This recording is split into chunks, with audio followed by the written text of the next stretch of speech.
Greetings. With the presidential debate between Donald Trump and Joe Biden less than a week away now, I thought it would be a good time to remind people that you shouldn't be distracted by all the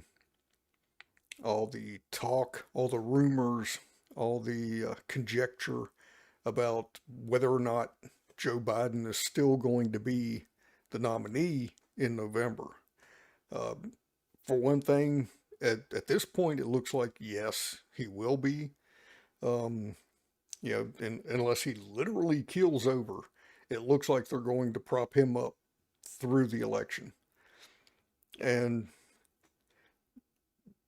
the reason I think that they're going to do that is also the reason that it doesn't matter if they replace him, because whoever they replace him with is going to have to be acceptable to the DNC establishment, which means they're going to be unacceptable to most of the people who already aren't going to vote for Joe Biden.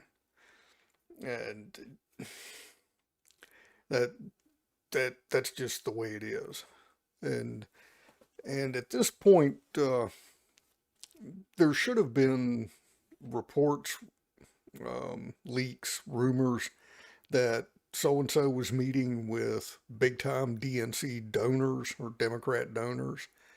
Um, they've been fairly effective at keeping people out of those meetings. They haven't been all that successful at preventing people from finding out the meetings happened. So we should have heard if, say, a Gavin Newsom or Pete Buttigieg or whoever was having those meetings, and doesn't appear to be the case. So everything points to Biden being the nominee through the election. And the reason I say that doesn't actually matter, it's because they don't care if he loses. The DNC, Democrats, the donors, the people who actually pull the strings, they don't care if Joe loses. In a lot of ways, it would be better for them. Take Netanyahu, for example. And we all know how much influence AIPAC and other Israeli lobbies have on our government. So if Netanyahu is out here um, shit talking Biden the way he has been, he obviously doesn't care if Biden loses. He's either already got some kind of a deal with Trump, or he believes that that won't be an issue, it won't be a problem once Trump is elected, if he's elected. But he very obviously doesn't care if Joe loses. And none of them do, because it doesn't matter. Anybody who can look at the state of Joe Biden's cognitive functioning, and I don't care what the White House spokeslier says, what anyone in the media says, we've all seen it. Just because they cut out the last part where he actually sits down when everybody else does, doesn't explain the weird squat thing he was doing before it was time to sit down. That's not deceptive editing. It's just not. We've all seen it. From the G7 to the squatting thing, to just staring off into space with his zombie hands flapping in the breeze.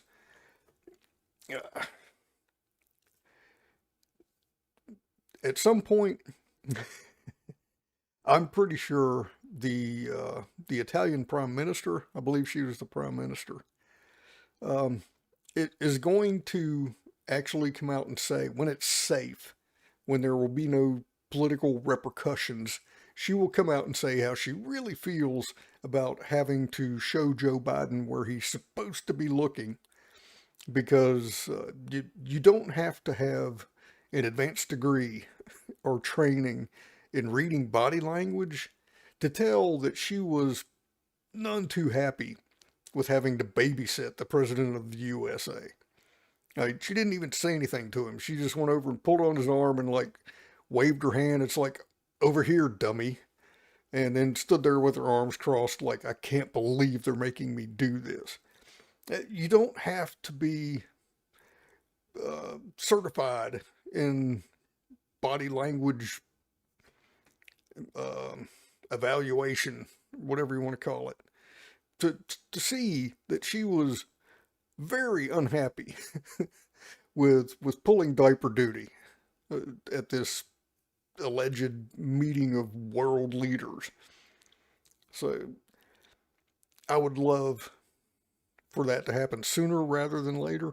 Everybody who knows exactly how bad Biden is right now should be out there saying something, but of course they don't, because the facade is more important than the reality. Keeping up appearances is more important than actually legitimately governing. And that's why it doesn't matter. It doesn't matter. Does anybody believe Trump actually understands anything about governance? Seriously.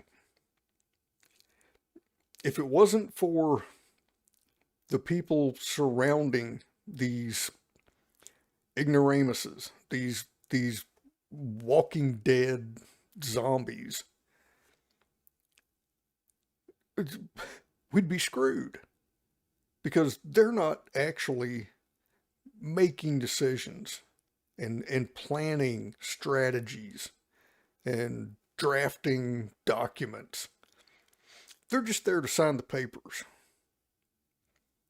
and be a lightning rod, to be a focal point for the public's anger when they do things that are unpopular.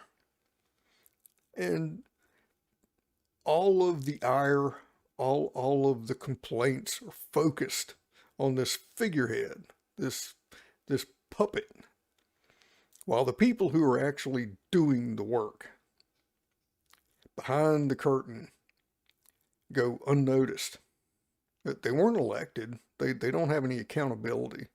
They're just there to do the jobs, which the president then either takes credit or blame for, depending on how you feel about it.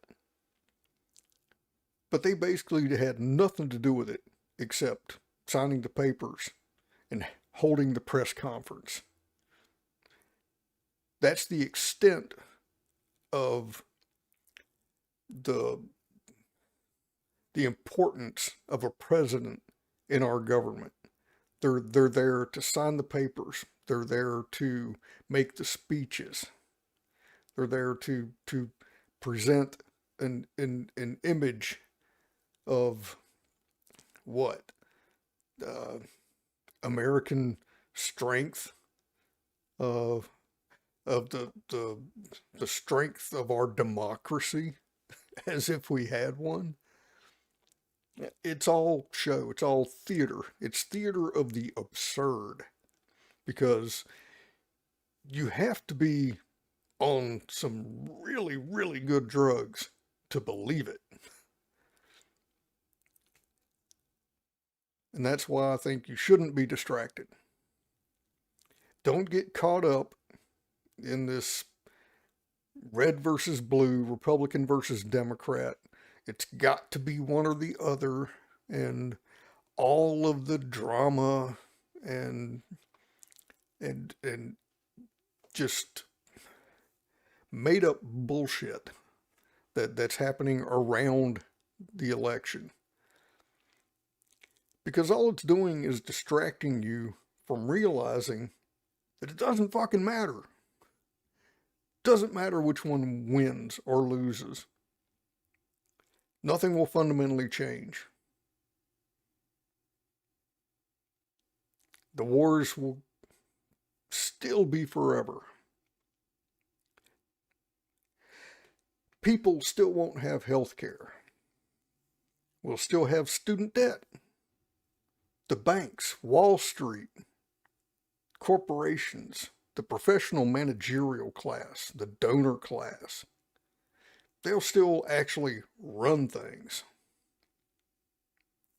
All our politicians are there for is to be a shiny object for us to be distracted by, instead of going after the people who actually need to be taken down a peg or two.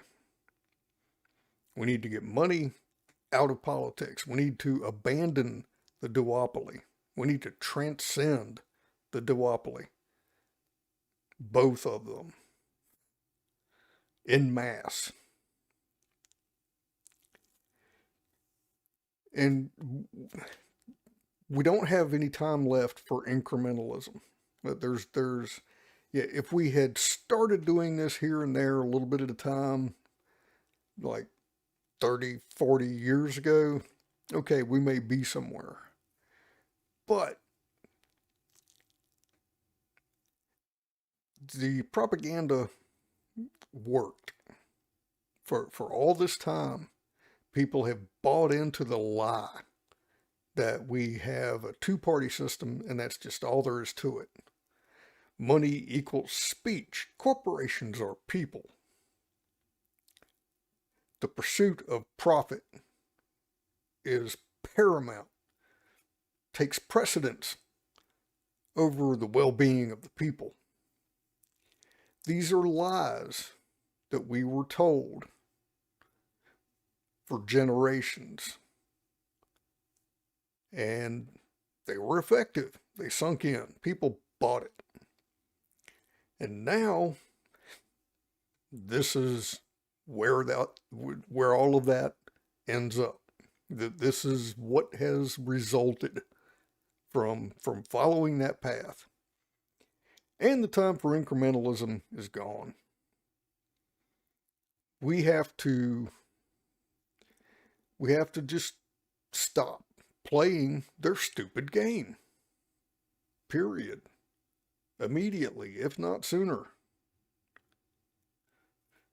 Whether it's a general strike, whether it's just people in the streets protesting, whether it's whatever works. Whatever works in your locality, in your county, in your state. Whatever works for a coordinated action nationally. Whatever it takes, whatever we have to do. We don't have time anymore for bits and pieces and tinkering around the edges. Incrementalism only serves the interests of the status quo. And the status quo is insufferable. It's unacceptable. So don't get distracted. Don't get caught up in the circus of this presidential election. Ultimately, it doesn't matter, because neither of the major party candidates are worth voting for, or would be worth half a fuck as president. So just find something better to do with your time and your energy and your resources. Anything else, basically. But just wanted to put that out there. Have a good one. Catch you next time.